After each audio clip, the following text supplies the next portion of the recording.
Magandang araw po. Sana po ay nasa mabuti kayong kalagayan.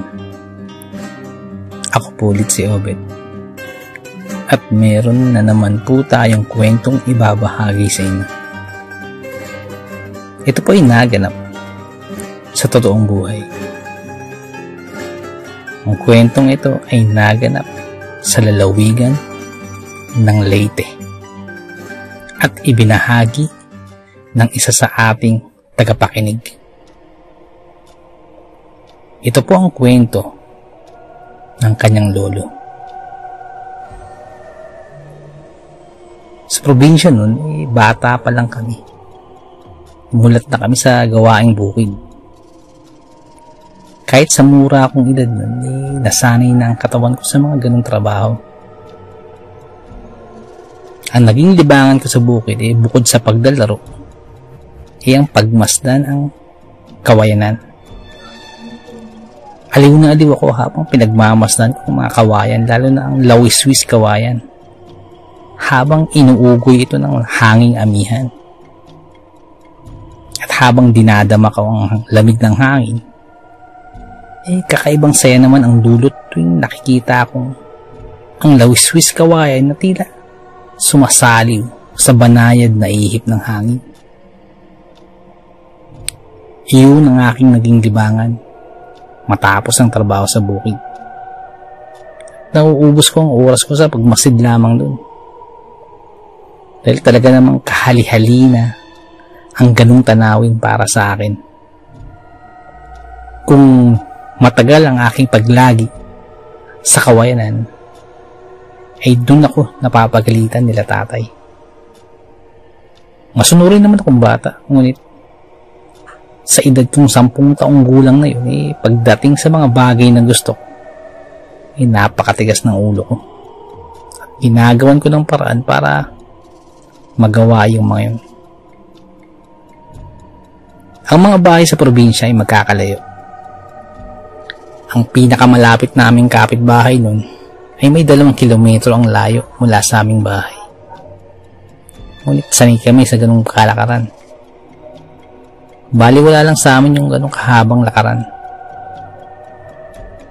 Minsan ay nautusan ako ng aking ama na pumunta kila Aling Petra upang ibalik ang nahiram naming isang gatang na bigas dahil kakatapos lang naming mag-ani ng palay. Bosyo, punta ka muna kila Aling Petra at dalhin mo yung bigas. Utos ni tatay. Ilan po dadaling ko? Sagot ko naman. Magdala ka ng 2 gatang at dagdagan mo pa ng kalahati. Utos ulit ni tatay. Di ba tayo 2 gatang lang ang hinaram natin kay Aling Petra? Sagot ko ulit. Padagdagan mo na para pasasalamat natin sa pagpahiram nila para sa sunod, pahiramin ulit tayo. Sabi pa ni tatay. Sabihin mo kay Aling Petra, maraming salamat ha. Bilin pa ni tatay. May kalayuan ang bahay nila Aling Petra. Kung hindi ako nagkakamali, lagpas 5 kilometro ang layo nun mula sa amin. Nung panahon niyon, ay bibihira ang sasakyan sa amin. Puros kalabaw o baka na may hinang karitela at kabayo lang ang pwede mong sakyan para mapabilis ang pagpunta mo pag ganun kalayo. At dahil gamit ni tatay yung kalabaw sa bukid, kailangan kong maglakad papunta dun. Matapos kong tumulong kay tatay sa bukid, mga alas 9, tumulak na ako papunta kina Aling Petra. Muwi muna ako sa amin at umalis ako sa bahay alas 10 pasado na.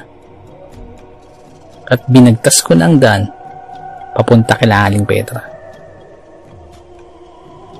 Habang naglalakad, inaaliw ko ang sarili ko sa mga laro na iniisip kong gawin. At isa pa, iniisip kong kawayanan na madadaanan ko pag-uwi galing kila Aling Petra.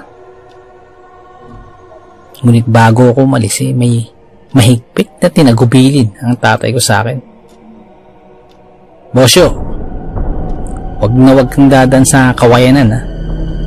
bilin ni tatay. Bakit naman tay? Sagot ko na may halong pagkainis. Kung ayaw mong gawin kang laman tiyan ng aswang, sumigi ka. Sagot naman ni nanay.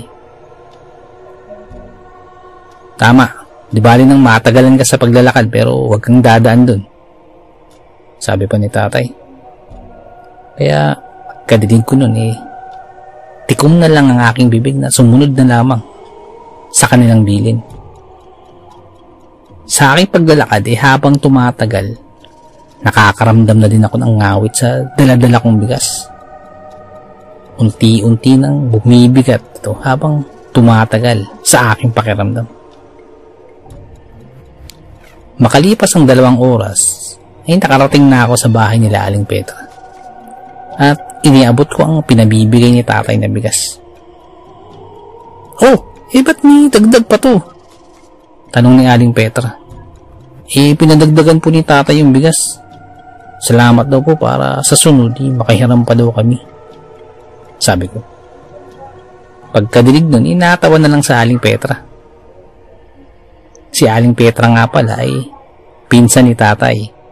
Kaya malapit sila sa aming pamilya. Bago ka mo kumain ka muna. Malayo pang lalakarin mo. Alok ni Aling Petra. Dahil gutom na ako nun, hindi na ako tumanggi. At pinaunlakan ko ang inihain na pagkain sa akin. Masarap ang ulam nila Aling Petra. Humba at may atsara pa. Kaya napasarap ang kain ko. At dahil dun, lalo akong napatagal. Makalipas ang 1 oras, nagpasya na akong malis at baka abutin ako ng hapon sa daan. Nay Petra, mag-ulit na ako. Nagpaalam na ako. Ngunit bago pa ako pinabaunan pa ako ng humba. At iuwi ko daw sa amin. Kaya yung pagtagal ko kanina, lalo pang nadagdagan. Nagtagal na naman ako. Mag-aalas-dos na nun sa tansya ko nung makalis ako sa bahay nila Aling Petra. Busog na busog ako nun. Pero naisip ko na baka abutin talaga ako ng hapon sa daan at yung mga alagang manok ko walang maghahapon. Kaya nagmadali na akong umuwi. Kaya naisip kong dumaan sa Kawayanan. Shortcut kasi yun pauwi sa amin. At mapapaikli ang lakarin pag-uwi. At isa pa, talagang gusto kong dumaan dun dahil aliw na aliw akong makakita ng mga kawayanan. Lalo na yung lawiswis kawayan na talaga namang nakakatuwa. Kaya sa kabila ng tagubili ng aking ama, nagpatuloy ako. Ilang sandali pa habang naglalakad, lumihis na ako ng daanan para tunguhin ang Kawayanan. Sa malayo pa lamang, nakakakita pa ako ng mga bayabas papunta dun sa Kawayanan.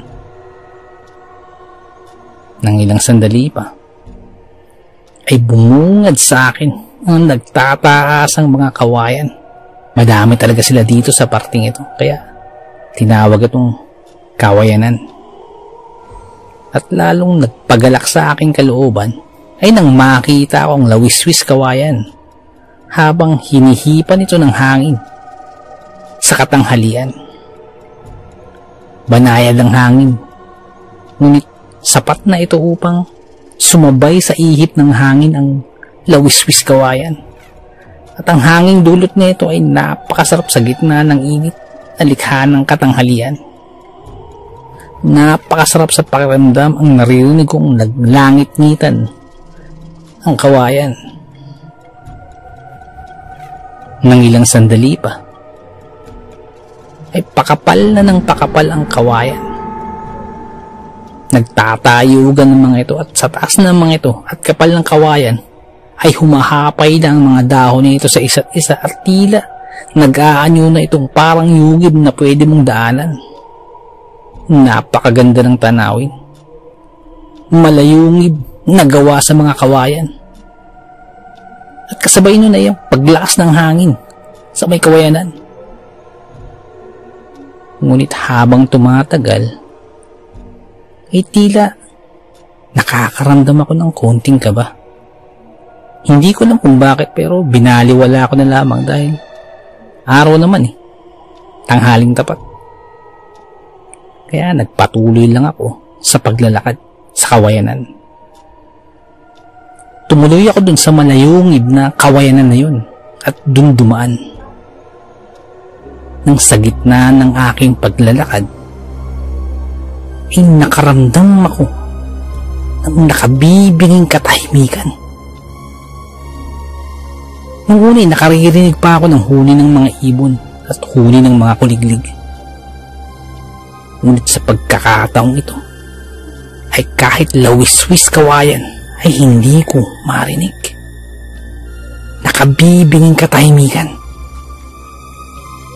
Ang aking nervyos ay nadagdagan mga oras niyan.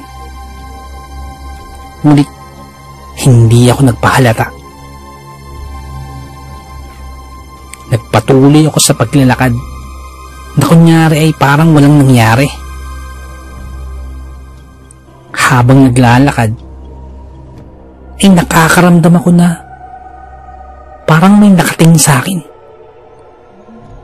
Pakiramdam na parang may nagmamatsyag sa'yo. Yung ganung pakiramdam ang nararamdaman ko ng mga oras niyan. Ang kanina kong nervyos ay nadagdagan pa ng takot. Ngunit nagpatuloy pa rin ako sa paglalakad. Habang naglalakad, nararamdaman kong tumataas ang aking mga balahibo sa katawan. Kaya yung lakad ko kanina ay binilisan ko ng konti. At kasabay nun ay lalo pang pagtaas ng aking mga balahibo.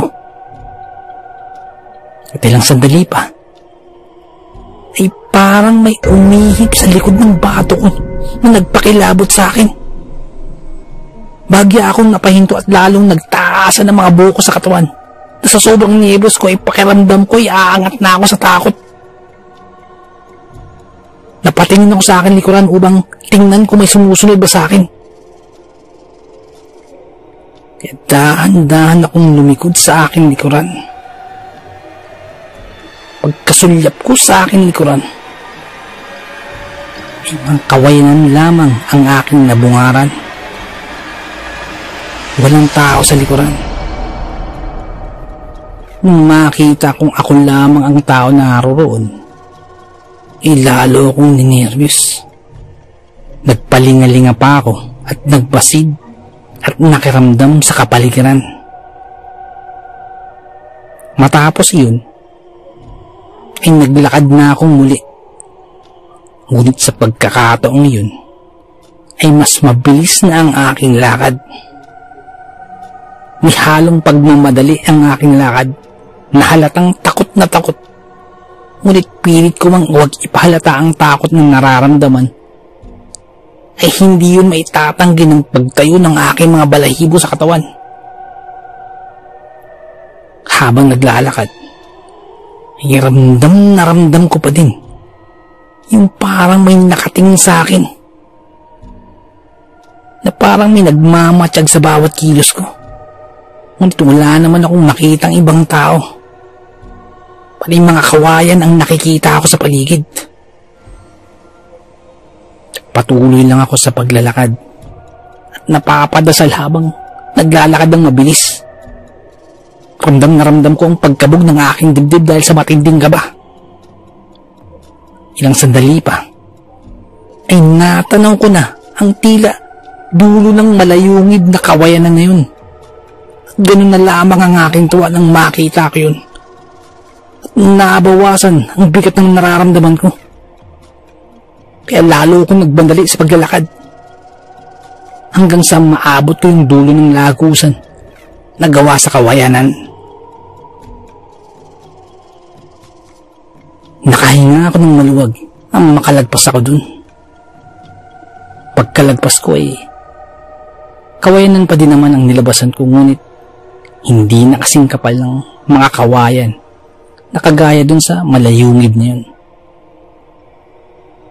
Ngunit Sa di ko inaasang pagkakataon, pagkalingon ko ay nakakita ako ng tao sa gitna ng kawayanan. Malayo naman ang pwesto nito sa akin. Sa aking pagtingin napagtanto ko isa itong matandang babae na tila nakamasid lang sa akin. Nakakapagtaka dahil ano ba ang ginagawa ng isang matandang babae sa gitna ng kakahuyan? Siya lang mag-isa. Wala itong kasama. Kaya bigla akong naisip na marahil ay siya yung may-ari ng lupa kung saan andun ang kawayanan at naglakad ako ng walang pahintulot. Dahil doon ako'y nahiya at napayuko na lamang ako at nagpatuloy sa paglalakad. Makalipas ang ilang minuto, ay lumingon akong muli sa matandang babae. Pagkalingon ko, nananatili itong nakatuon lamang ang tingin sa akin na parang hindi kumikilos. Ngunit sa pagkakataong ito, ay parang mas lumapit na ang pwesto nito kumpara sa kanina. Kaya muli akong napayuko dahil sa hiya sa matanda. Nagpatuloy lang ako sa paglalakad. Ngunit sa isip-isip ko, bakit kaya andun yung matanda? Tinitingnan ako. Kaya muli akong lumingon sa kinaroroonan ng matandang babae. Ganun na lamang ang gulat ko dahil mas lumapit na ang pwesto nito sa akin at nananatili itong nakatitig sa akin.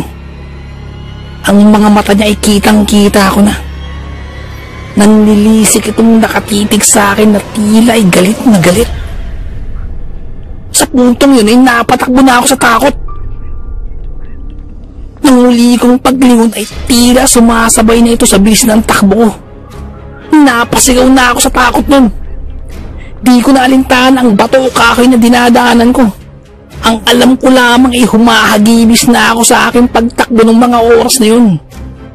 At ilang sandali pa ay tila nararamdaman ko ang pagsunod sa akin ng matandang babae dahil sa pagkaluskus ng mga kawayan kung saan malapit ang matandang babae. Kasobrang takot ko ay sumisigaw na ako habang buong lakas na akong tumatakbo. Ngunit pakiramdam ko ay nasa likuran ko ng matandang babae. Hindi ko na lamang gagawin ko. Pakiramdam ko ay katapasan ko na. Eh, habang tumatakbo ay humahablot ako sa kawayanan ng kahit na to. At naswertihan naman nakahawak ako ng isang buho na sakto sa aking kamay. Isa itong putol na kawayan. Eh ganoon na lamang kahigpit ang kapit ko sa putol na kawayan na yun dahil pakiramdam ko ay anumang oras ay may sasagpang na sa aking likuran. Hingal na ako nun at sa sobrang pagod ko ay wala na.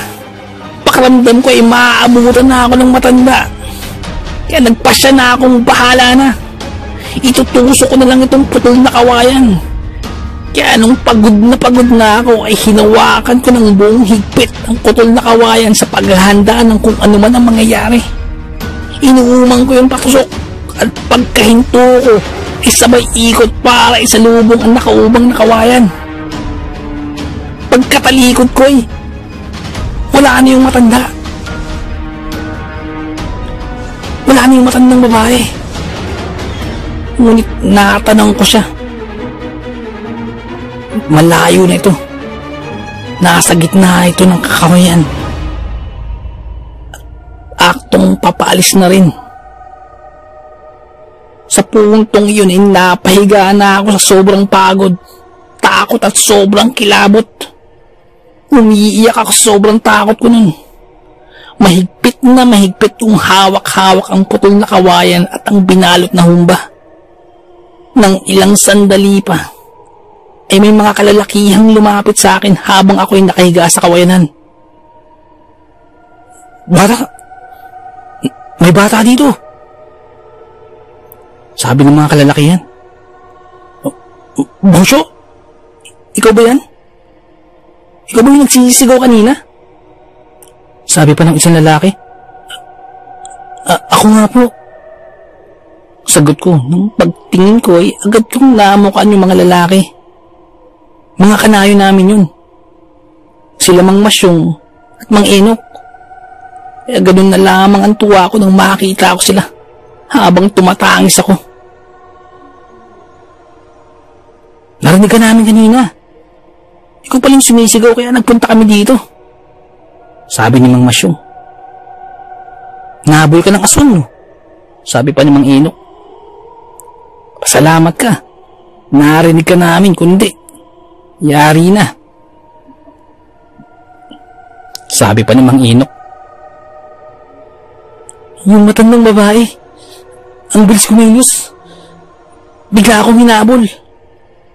Ang kwento ko. Halika na. Tara na. Kaya pinag-iingat ang lahat ng dadaan dito sa kawayanan, lalo na pag mag-isa. Lalo ka pa, bata ka pa. Ang tigas ng ulo mo. Sabi pa ni Mang Masyong. Papauwi ay isinabay na ako nila Mang Masyong at Mang Enok. Pauwi sa nayon namin. At ganun na lamang ang pasasalamat ko sa kanila. At nakaligtas ako sa aswang. Pagka-uwi ay palo ang inabot ko sa tatay ko dahil sa katigasan ng ulo ko. Ngunit isang mapait na leksyon yun sa akin. Nanatili pa din ang pagkamangha ko sa lawiswis kawayan, ngunit simula nun hindi na ako naglakad pang mag-isa sa kawayanan. Napakahiwaga ng ating mundong ginagalawan. Napakaraming bagay ang mahirap ipaliwanag, pero nagaganap. Hanggang dito na lamang po. Salamat po sa pakikinig. Magandang araw po. Nais ko lamang pong magpasalamat sa lahat po ng sumusuporta sa ating channel, sa lahat po ng ating mga subscribers, mga listeners, at mga silent listeners po natin. Maraming salamat po. Ganun din po sa ating mga OFW listeners mula po sa iba't ibang bahagi po ng mundo. Maraming salamat. Ganun din po sa mga silent listeners po natin at sa mga listeners po natin mula po sa iba't ibang kapuluan po ng Pilipinas. Maraming salamat po. Sa mga nagpapadala po ng kwento, sobrang salamat po. Sobrang laki pasasalamat po. Nais ko naman pong i-shout out ang Samahang Maralita. Maraming salamat po sa pakikinig. Shoutout din po kay Ma'am Dalisay. Shoutout po sa inyo, ma'am. Shoutout din po sa Barangay 185 kay Kapitan Ato Oliva. Shoutout din po kay Ma'am Myra de la Cruz at sa buong kagawad ng Barangay 185 at kay Konsihala Ma'am Tess Heralde. Shoutout po sa inyo. Maraming salamat po. Nais ko lamang pong i-shout out si Ma'am Helen Casamayor. Ma'am, maraming salamat po. Isa po sa masugid natin tagapakinig po mula pa po nung nasa Saudi pa po siya. Maraming salamat po, Ma'am Helen Casamayor. Isa po sa ating mga silent listeners. Sobrang salamat po. Sana po, ingat po kayo dyan palagi. Maraming salamat po. Shout out din po kay Sir Myong. Boss, maraming salamat sa pagbisita sa ating channel. Maraming salamat. Kay Sir Myong Herminio Viterbo, shoutout po sa iyo. Ingat po palagi. And also, belated happy birthday po kay Ma'am Ani Apruebo. Belated happy birthday po. More birthdays to come. More blessings and good health. Shoutout po sa inyo. Maraming salamat po. Nais ko lamang pong i-shoutout si Ma'am Mary Asilar dyan po sa may UK. Shoutout din po kay Ma'am Ani Apruebo, kay Ma'am Ani Viloria, at kay Boss Baby Langka. Shoutout po. Maraming salamat po. Shoutout din po kay Ma'am Janet Berga dyan po sa may Qatar. Shoutout po. Kay Ma'am Liza Arcega. Shoutout po. Shoutout din po sa Manhattan Hamburger dyan po sa may Bukandala 3. Imus Cavite, shoutout po sa inyo. Ganun din po kay Boss Fernando Marcos, shoutout po. Shoutout din po kay Ma'am Christy Harm, dyan po sa may Hamburg, Germany, shoutout po. Ganun din po kay Tata Estong Nestor Bauyon, dyan po sa may London, England, shoutout po. Kay Boss Jing Fensalida, isa po sa ating mga silent listeners, maraming salamat po. At kay Boss Bobby Gonzales at sa Gonzales family, shoutout po, maraming salamat po, boss. Ganun din po kay Boss Camelo Aroy, shoutout po. Kay Boss Malvin Esquera, boss, shoutout po. Kay Boss Miguel Doris Kibel, shoutout po. Kay Ma'am Imelda Pascua. Kay Ma'am Elizabeth Arnaiz, shoutout po. Kay Ma'am Rosie De Mesa, shoutout po. Kay Boss Haz, dyan po sa may Saudi, shoutout po. Salamat din po kay Boss BK, salamat sa milk tea, shoutout sa'yo. At salamat sa suporta, shoutout po. Salamat din po kay Ma'am Eileen Rodriguez, shoutout po ma'am sa mga suggestion, maraming salamat po. At sa mga hindi ko po nabanggit, pasensya po muna, pero sa next time po, i-shoutout po natin yan. Maraming salamat po.